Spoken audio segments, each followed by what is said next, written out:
The door swung open. Seven Cartwright stumbled into steam, expensive soap, and the coldest eyes she'd ever seen. Nam Jiaite stood shirtless in the doorway, tattoos glistening, water dripping down his chest, and a look on his face that said she had 3 seconds to explain why she was still breathing. She'd just crashed into the private suite of a Korean mafia boss who hadn't touched a woman in 12 years, and she was about to become the reason he broke that vow. If you're ready for a story that will keep you on the edge of your seat, subscribe to Ebony and Pearl Stories right now and hit that notification bell. You don't want to miss what happens next. The hallway lights flickered overhead. Seven Cartwright pushed her squeaky cleaning cart down the 11th floor corridor of the Hansa Grand Hotel, her arms trembling from exhaustion. She hadn't eaten in 24 hours. Her stomach had stopped growling sometime around midnight. It had given up, just like everything else in her life seemed to be doing. She thought about her baby sister, Zuri. 7 years old. Epileptic. The pharmacy had called yesterday to remind Seven that Zuri's medication had gone up again. 40,000 more one per month. 40,001 she didn't have. Her supervisor's voice echoed in her skull like a curse. One more mistake, Cartwright, and you're gone. Seven tightened her grip on the cart handle and kept moving. Suite 1103. That was her assignment. A standard turnover. Fresh towels, new linens, restock the minibar. Simple. She just needed to get through this shift without collapsing. The brass numbers on the door ahead glinted under the flickering lights. She squinted. The middle digit was burnt out, or maybe scratched off. It looked like 1103. It had to be 1103. She didn't have time to second guess. The door was slightly jammed. Seven pushed her cart forward, and the front wheel caught on the uneven carpet. She shoved harder. The cart lurched, jerked, and then rolled fast, slamming into the door with a heavy thud. The door swung open. Seven stumbled inside, catching herself on the cart handle. Steam poured from the bathroom. The scent of expensive soap filled the air. Sandalwood, cedar, something dark and masculine. The suite was enormous. Floor-to-ceiling windows overlooked Seoul's glittering skyline. A king-sized bed sat untouched, but the bathroom door was wide open. And then he stepped out. Shirtless. Hair wet. Water dripping down his neck and chest. Tattoos covered his torso, black and gray ink that crawled up his ribs, wrapped around his shoulders, and disappeared down his arms like living shadows. His body was carved from discipline and violence. His jaw was sharp, his eyes sharper. He looked at her, and Seven's entire body went cold. She had seen powerful men before. She had cleaned their rooms, folded their sheets, scrubbed their toilets. But this man was different. This man looked at her like he was deciding whether she would live or die. The silence stretched for 3 agonizing seconds. Then he spoke. "What are you doing here?" His voice wasn't loud. It wasn't angry. It was quiet. Controlled. The kind of quiet that came right before something violent. I'm so sorry, sir. I thought this was 1103. The number was burnt out. I didn't mean to." Her words died in her throat when 2 men burst through the door behind her. Security. Armed. Hands already reaching for her. One of them grabbed her arm and yanked her backward. "Sir, we've got her. Let her go." The guard froze. "Sir. I said let her go." The words were ice. Absolute. Final. The guard released her instantly, stepping back like he'd touched fire. Seven's arm throbbed where his fingers had dug in, but she didn't move. She couldn't. The man, the one with the tattoos, the one whose suite she had just invaded, walked toward her slowly. His gaze swept over her face, her uniform, her trembling hands. He was reading her, cataloging her, every detail. Then he looked at his guards. Out. They didn't argue. They didn't hesitate. They simply turned and left, closing the door behind them. Now it was just the 2 of them. Seven's heart hammered so hard she thought it might crack her ribs. She gripped the handle of her cleaning cart like it could protect her, like it could save her from whatever was about to happen. "I'll go," she whispered. "I'll go right now. I'm sorry. I didn't know." She turned toward the door, but her legs buckled. The world tilted. Her vision blurred. She reached for the wall but missed, and her knees hit the marble floor with a painful crack. She hadn't eaten in 24 hours. She had pushed her body too far, and now it was shutting down. "Sit." His voice came from above her. Closer now. She looked up and found him standing over her, expression unreadable. "I can't stay here," she managed. I have to finish my shift. Sit. It wasn't a request. Seven's body obeyed before her mind could argue. She sank into the nearest chair, her legs shaking, her hands trembling in her lap. He walked to the phone and picked it up. He spoke in Korean. Fast. Clipped. Commanding. She didn't understand a word, but she understood the tone. This was a man who gave orders and expected them followed. When he hung up, he turned back to her. Room service will arrive in 10 minutes. I don't need. You haven't eaten. It wasn't a question. He had seen it. The way she stumbled, the way her hand shook, the way her cheekbones jutted out just a little too sharply. He had seen all of it. Seven opened her mouth to argue, but no words came out. 10 minutes later, a cart arrived. Steak, rice, soup, banchan, fresh fruit. Enough food for 2 people. The server set it on the table and disappeared without a word. The man sat across from her. He didn't touch the food. He just watched. Seven's pride told her to refuse. Her pride told her to stand up, thank him, and leave with whatever dignity she had left. But her body was screaming. Her stomach was empty. Her sister needed her alive. So she ate. She ate slowly at first, then faster, then desperately. Soup, rice, meat, anything she could reach. She didn't look at him. She couldn't. The shame was too heavy. When she finally stopped, her plate was empty. She wiped her mouth with the back of her hand and forced herself to meet his eyes. He was still watching her. But something in his expression had shifted. The coldness was still there, but underneath it, just barely, there was something else. Something soft. Something dangerous. Thank you, Seven whispered. He didn't respond. She stood on unsteady legs, gripped her cart, and walked toward the door. Her hand was on the handle when his voice stopped her. What's your name? She turned. Seven, she said. Seven Cartwright. He didn't give his. She didn't ask. She opened the door and stepped into the hallway, pulling her cart behind her. The door clicked shut, and she stood there for a long moment, heart still pounding, hands still trembling. She didn't know who he was. She didn't know what she had just walked into. But she knew one thing with absolute certainty. She had just stepped into the life of someone she should have never looked at twice. Seven is out here working double shifts, starving herself to keep her baby sister alive, and the world keeps pushing her down. If you believe that hard-working people deserve a chance, that struggling doesn't mean you deserve to suffer, then subscribe to Ebony and Pearl Stories right now. Only people who don't care about others scroll past without subscribing. Comment what time you're watching this, and tell me, do you think Seven should trust him, or run? Because what happens next will change everything. The next morning, Seven stood in front of her supervisor's desk, her stomach sinking. 11th floor. Suites 1101 through 1110. Full turnover. Mrs. Park, please. I can take another floor. Any other floor. Her supervisor didn't look up from the clipboard. You're assigned to 11. That's final. But yesterday there was a misunderstanding, and I don't think the guest wants. Cartwright. Mrs. Park's voice was sharp enough to cut glass. You're already on thin ice. One more complaint, one more mistake, and you're done. Do you understand me? Seven's throat tightened. She thought about Zuri. The medication. The rent due in 6 days. Yes, ma'am. Good. Get moving. Seven grabbed her cart and walked toward the service elevator, her pulse already climbing. She told herself it would be fine. She would clean the other suites first. She would avoid 1108, or whatever that room actually was. She would keep her head down, finish her shift, and never think about the man with the tattoos again. The elevator doors opened on the 11th floor, and chaos erupted. Shouting. Somewhere down the corridor. Angry. Rapid. Korean. Then a sound that made her blood freeze. Gunfire. 3 shots. 4. A scream. Running footsteps pounding against marble.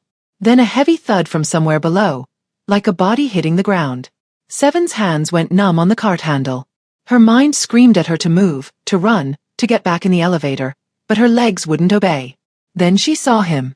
Nam Jiaite came around the corner at full speed, gun in hand, shirt half-buttoned, eyes blazing with something between fury and focus. He saw her. Cartwright, move! He crossed the distance in 3 strides, grabbed her wrist, and yanked her forward. Her cart crashed against the wall as he dragged her down the hallway, his grip iron tight, his pace relentless. What's happening? Quiet. He pulled her behind a marble pillar just as the hallway mirror exploded. Glass shattered across the floor, glittering like deadly rain. Seven gasped, her back slamming against the pillar, and then he was there, pressed against her, shielding her with his body. His arm wrapped around her waist. His chest was flush against her back. She could feel the heat of him through her uniform, the hard muscle, the tension coiled in every inch of his frame. His breath was warm at her ear. "Don't move." She couldn't have moved if she wanted to. Her body was frozen, caught between terror and something else, something she didn't have time to name. More gunfire. More shouting. Then footsteps retreating, growing distant, fading into silence. Jiaite didn't release her. For a long moment, neither of them moved. Seven could hear his heartbeat. Fast, angry, alive. It pounded against her spine like a war drum. Then slowly he stepped back. Seven turned to face him, her legs shaking, her chest heaving. What the hell was that? He didn't answer.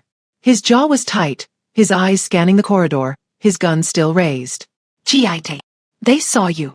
The words hit her like ice water. "What?" He looked at her then, and the coldness in his expression made her stomach drop. "Those men. They saw your face." His voice was low, controlled, but there was something underneath it, something that sounded almost like fear. "They know who you are now. They know you were with me. I wasn't with you. I was cleaning. It doesn't matter." He stepped closer, and she instinctively stepped back. "They will use you. They will come for you. They will take you to get to me." Seven shook her head, her mind reeling. "I'm nobody. I'm a cleaner. Why would anyone?" "Because I protected you." The words hung in the air between them. She remembered yesterday. The guards grabbing her. Him ordering them to let her go. Him feeding her. Him watching her with those unreadable eyes. He had shown her mercy. And now she was marked. Jiaite pulled out his phone and made a call. He spoke in Korean. Fast. Sharp. Commanding. She caught fragments she didn't understand, but she understood the tone. He was giving orders. He was moving pieces on a board she couldn't see. When he hung up, he looked at her again. "You're not going back to your normal shifts." "Excuse me." "Your movements are restricted. You stay on this floor. You don't leave without my knowledge." "You can't do that." "I can. And I am." Seven's anger flared, hot and desperate. "I have a job. I have a sister who depends on me. I can't just." "Your sister will be taken care of." That stopped her cold. "What did you just say?" "Her medication. Her school. Whatever she needs." His expression didn't change. "It's handled." Seven's chest tightened.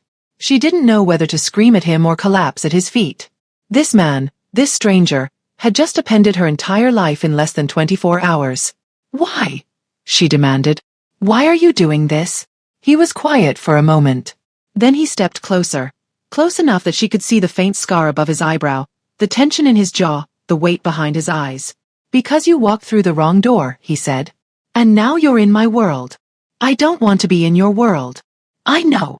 I don't need your protection." He looked at her, really looked at her, and something in his gaze shifted. It wasn't soft. It wasn't kind. But it was something.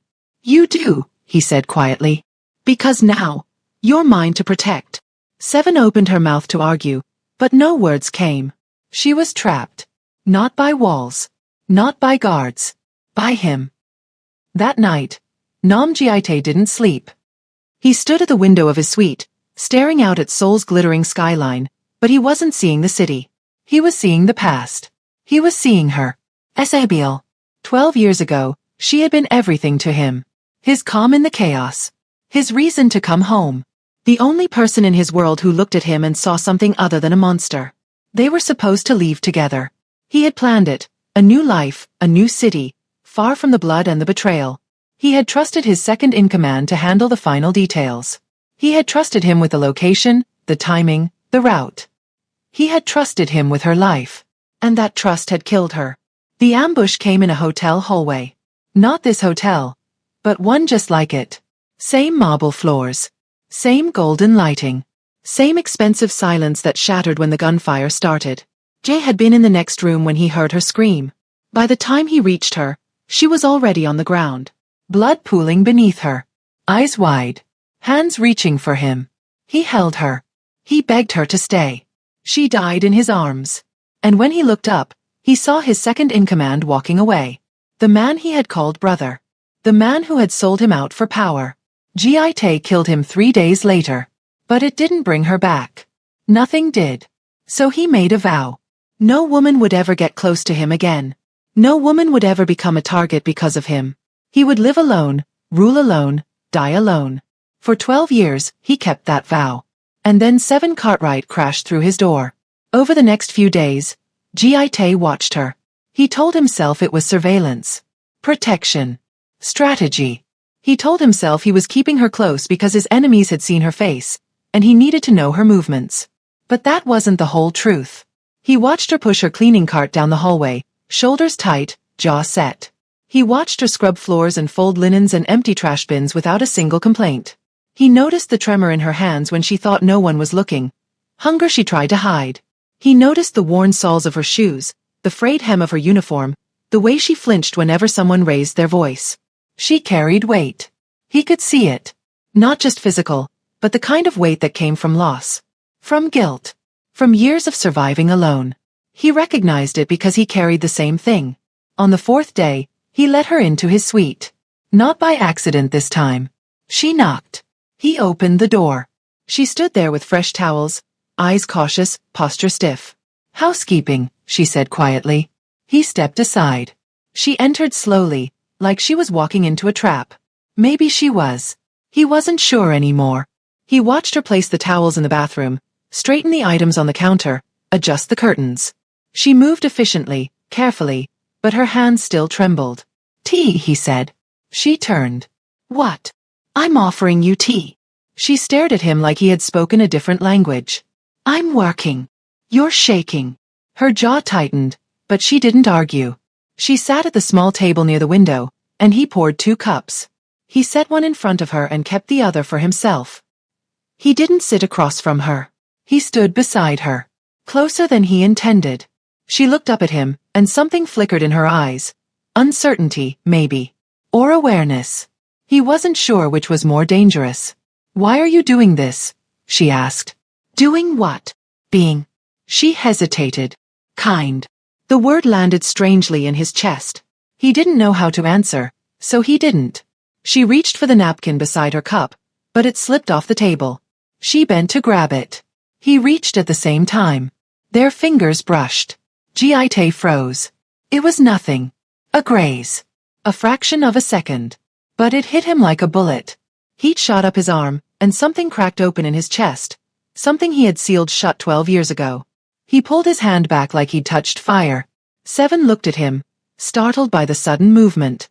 "You shouldn't be here," he said. His voice came out harder than he meant. Colder. She stood. Her expression shifting from confusion to something sharper. "I didn't ask to be here." The words hit him square in the chest. She was right. She hadn't asked for any of this. She hadn't asked to be dragged into his world, marked by his enemies, trapped under his protection. She was here because of him, because he had let her in when he should have let her go. And now he couldn't stop watching her, couldn't stop noticing her, couldn't stop wanting to be near her. He hated how true her words were. 7 grabbed her cart and moved toward the door. She didn't look back. She didn't say goodbye. But just before she stepped into the hallway, she paused. "Whatever happened to you," she said quietly, "it wasn't my fault." Then she was gone. Jay stood alone in the silence of his suite, his hand still tingling where her skin had touched his. 12 years. 12 years of discipline. Of distance. Of death. And one woman, one accidental collision, was unraveling all of it. He clenched his fist and turned back to the window. Something between them had shifted. And it terrified him more than any enemy ever could. Ji-tae lost the woman he loved because someone he trusted betrayed him. Thabiel died because of greed, jealousy, and cowardice. And now he spent 12 years punishing himself for it. If you're against traitors who destroy lives for their own gain, then subscribe to Ebony and Pearl Stories and hit that like button. Only backstabbers and snakes scroll past without engaging. Comment, loyalty matters. If you believe trust should never be broken. Because the walls Ji-tae built are starting to crack, and what happens next will change both of them forever. The storage room was quiet. Too quiet. Seven stood alone among the shelves of fresh linens, folding towels and stacking them into neat piles. The fluorescent light above her flickered every few seconds, casting strange shadows across the concrete walls. She tried to focus on the work, count the towels, fold the corners, stack them straight, but her mind kept drifting back to him. The brush of his fingers against hers. The way he had pulled away like she had burned him. The look in his eyes when he told her she shouldn't be there. She shook her head and grabbed another towel. She needed to stop thinking about Nam Jiaite. He wasn't her problem. He wasn't her concern. She was here to work, to get paid, to keep her sister alive. That was it. But even as she told herself that, she knew it wasn't true anymore. Something had shifted between them. Something dangerous. She heard the footsteps too late. Heavy. Fast. Coming from behind her. Seven spun around, but before she could scream, a cloth clamped over her mouth. Strong arms wrapped around her torso, yanking her backward. The smell hit her instantly. Chemical, sharp, suffocating. Her vision blurred. She fought. She kicked. She clawed. She bit down on the cloth and tried to scream through it, but the sound came out muffled, weak. Her cleaning bottle fell from her hand and rolled across the floor, disappearing under a shelf. "Stop fighting," a voice hissed in her ear. Male. Cold. "You're coming with us." "No. No, no, no." She thrashed harder, throwing her elbow back, connecting with something solid. The man grunted, and his grip loosened for a fraction of a second. Seven twisted, trying to break free, but another pair of hands grabbed her legs. Two of them. There were two of them. They dragged her toward the service exit, her heels scraping against the floor, her screams swallowed by the cloth. Tears streamed down her face. Her lungs burned. Her body was shutting down, the chemical seeping into her bloodstream, pulling her under. This was it. This was how she died. And then the door exploded open. Jiaite came through it like a storm. No hesitation. No warning. Just fury in motion. He moved faster than Seven's drugged mind could track. 1 second the men were dragging her toward the exit. The next, the first man was on the ground, his neck bent at an unnatural angle. Jay didn't stop. He spun, grabbed the second man by the throat, and slammed him into the wall so hard the concrete cracked. The man choked, clawing at Jiaite's hand, but it didn't matter. Jiaite's eyes were black. Empty. The eyes of a man who had killed before and would kill again without blinking. He snapped the man's neck with one sharp twist. The body dropped. Silence. Seven collapsed against the shelf, gasping for air, her entire body trembling. The cloth had fallen from her mouth, but her lungs still burned. Her vision was still blurred. She couldn't stop shaking. Then Jiaite was in front of her. He dropped to his knees, his hands hovering near her face like he was afraid to touch her. His chest was heaving. His jaw was tight. And his hands were trembling. Seven. Her name on his lips sounded different. Raw. Desperate. Seven, look at me. She lifted her head and their eyes met. For a moment, neither of them moved. Then he spoke, and his voice cracked in a way she had never heard before. I won't lose another woman in a hotel hallway. Not again. Seven's breath caught. Another? He didn't answer. But she saw it in his eyes, the grief, the guilt, the weight of something that had been crushing him for years. She didn't know the details. She didn't know the name. But she knew the shape of that pain. She had carried it herself. Slowly, carefully, Jay reached out and touched her face. His fingers brushed her cheek, wiping away tears she hadn't realized were falling. His palm settled against her jaw, warm and solid and shaking. He was touching her. For the first time in 12 years, Nam Jiaite was touching a woman. And it broke something inside both of them. Seven's hand came up without thinking, covering his. She didn't know why. She didn't know what she was doing. But she held on, and he let her. For a long moment, they stayed like that, kneeling on the cold storage room floor, surrounded by death, holding on to each other like it was the only thing keeping them from falling apart. Then Jiaite stood. He pulled her to her feet, his arm around her waist, steadying her when her legs threatened to give out. You're staying with me now, he said. His voice was quiet, but there was no room for argument. I can't. You can. You will. He looked at her, and the intensity in his gaze made her breath stop. Where I can protect you. Seven wanted to refuse. She wanted to tell him she didn't need him, didn't want him, didn't trust him. But she couldn't stop shaking. And when he guided her out of that storage room and into his suite, She didn't fight it. She couldn't. Because for the first time in her life, Seven Cartwright didn't feel alone. And that terrified her more than the men who had tried to take her. Those men didn't see Seven as a person. They saw her as a pawn, something to grab, to use, to throw away. If you're against cowards who prey on innocent people to settle their own vendettas, then subscribe to Ebony and Pearl Stories and hit that like button right now. Comment, Seven is not a pawn, if you believe no one should be used as leverage in someone else's war. Word spread fast. By nightfall, every corner of Seoul's underworld knew. The boss has a weakness again. A cleaner. A nobody. His first touch in 12 years. Jae heard the whispers through his men. He saw the way they looked at him. Curious, cautious, calculating. He knew what they were thinking. He knew what his enemies were thinking. He had made himself vulnerable. And he hated it. That night, he destroyed his office. Shattered the glass desk with his fists. Put his chair through the window. Stood in the wreckage with blood dripping from his knuckles.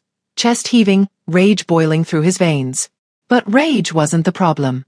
The problem was fear. Seven found him the next morning. She stood in the doorway of his destroyed office, eyes scanning the broken glass, the overturned furniture, the smears of blood on the floor. What happened? He didn't answer. She stepped inside anyway. You don't know me, she said quietly. He turned to face her, jaw tight. I know you're in danger because of me. And that scares you? The question hung in the air between them. For a long moment he didn't speak. Then quietly, barely above a whisper, he said, yes. Over the next few days, everything changed. He trained her. Taught her how to hold a knife, how to detect when someone was following her, how to fight back if grabbed from behind. He was demanding, relentless, precise, but never cruel. And somewhere between the lessons, they began to understand each other. She told him about her parents. How they died in a car accident when she was 19. How she raised Zuri alone. How guilt still kept her up at night because she wasn't in the car with them. He didn't tell her about Sebi. Not directly. But she saw it in the way he flinched when she moved too fast. The way he kept distance even when he didn't want to. The way he looked at her like she was something precious and terrifying all at once. They were both haunted. They both understood. One evening, in the dim light of his suite, Seven asked the question she had been holding back for days. Why me? Ji-tae's jaw clenched. A lie sat on his tongue. Easy, safe, protective. But when he looked at her, standing there in the half-light with her guard down for the first time since he'd met her, he couldn't say it. I don't know, he said instead. It was still a lie. Because the truth was unbearable. She made him feel alive. She made him fight again. She made him afraid, not of death, but of losing something real. He stepped closer. No more wrong doors, Seven. From now on, you stay where I can see you. Her breath hitched. Why? His voice dropped to something raw. Something dangerous. Because if someone tries to take you again, I won't survive it. Seven didn't move. Didn't speak. But something in her eyes shifted. An understanding, a surrender, a choice. For the first time since his lover died, Nam Ji-tae hadn't just touched a woman. He had chosen her. And Seven Cartwright realized she had stepped into something far more dangerous than bullets or blood. She had stepped into a mafia boss's heart.